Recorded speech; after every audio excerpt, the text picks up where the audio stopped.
Ashwagandha is becoming an increasingly popular supplement, primarily for its ability to help your body cope with stress. But there may be a negative to this adaptogen.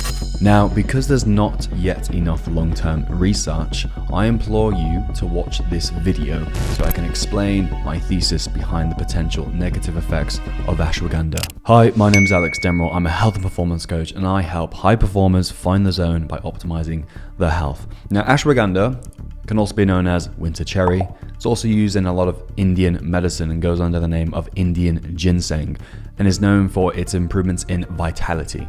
Now, what is ashwagandha? What's actually going on here on a molecular level? Well, ashwagandha is a root extract, like I said, that's used in a lot of Indian medicine. And there's several types of extracts you can get, and the most common one, and the one that I used, was KSM 66. And ashwagandha is primarily used for its anxiolytic effects or anti-anxiety effects, and especially reducing your perceived stress. Ashwagandha has also been reported to improve your VO2 max, as well as help with overall athletic performance, with preliminary evidence suggesting that it could help improve recovery and even improve upper and lower body strength.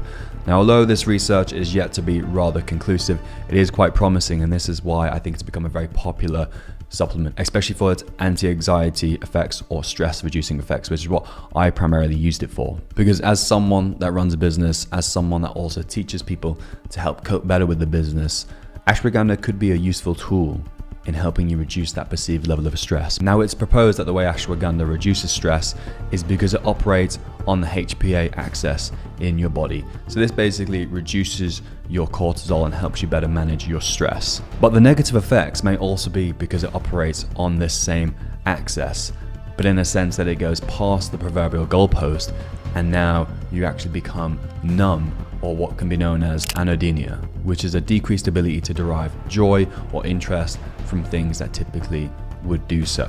Now, my experience with this adaptogen was initially very good, very subtle, but overall good. So I started taking out 500 milligrams a day and upped that dosage to about 1,000 after several weeks of not feeling any apparent improvements in stress or any noticeable effects. It wasn't until after a few weeks of upping the dose to 1,000 milligrams did I start to notice the subtle but gradual negative effects of this anhedonia. So I was finding that although yes, I was perhaps better at coping with stress or just a bit more indifferent with things, but it would seem now after about 3 months of taking ashwagandha, the effects have now gone past the proverbial goalpost, as I said. It was almost as if there was too much serotonin being produced in my brain to the point in which I couldn't really feel anything. So yes, I might have been pretty bulletproof towards stress, but it also had a negative effect on my ability to feel joy or pleasure or interest.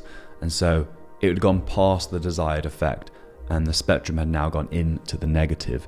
So it would seem that there's a balance point with ashwagandha.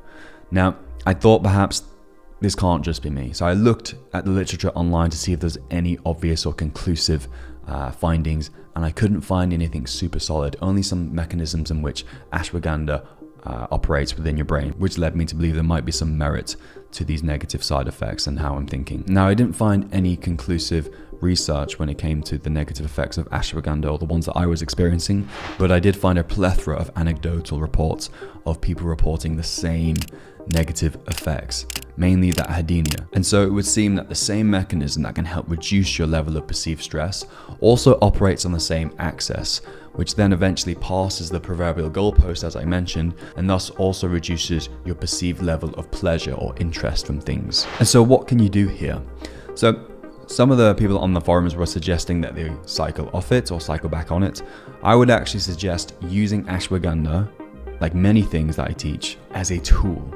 So it's primarily used as a adaptogen, right? It's primarily used to help you better cope with stress. So use it for that. Stress is an inevitable part of life, and I would actually suggest that you get the fundamentals right first of high quality sleep, good stress management tools, then look at supplementation like ashwagandha. If you have suboptimal sleep, if you're not aware of stress management tools, and then you're taking ashwagandha as a band-aid, then this may result in negative effects because you're going to have to up the dosage to feel any visceral effect, right? So I think the best thing to do here is to actually use it as a tool, like I mentioned. So I would actually just suggest using ashwagandha maybe for a period of 2 to 3 months, no more, of 500 to 1,000 milligrams, and use it tactically for those periods in which perhaps your business is very busy or whatever the project or goal is. But using it indefinitely with high dosages just to avoid high stress is probably not the smartest thing to do.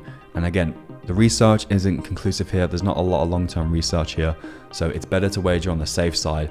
And if you do experience any of these negative effects, mainly adynia, then just reduce your dosage or just come off it entirely and let your body essentially resynthesize to its baseline level. And look, you may well be fine using ashwagandha long-term, indefinitely, and even at higher dosages at 1,000 milligrams. But for those that it might affect, you deserve to know. So use it with caution, and I would suggest, like I said, use ashwagandha as a tool.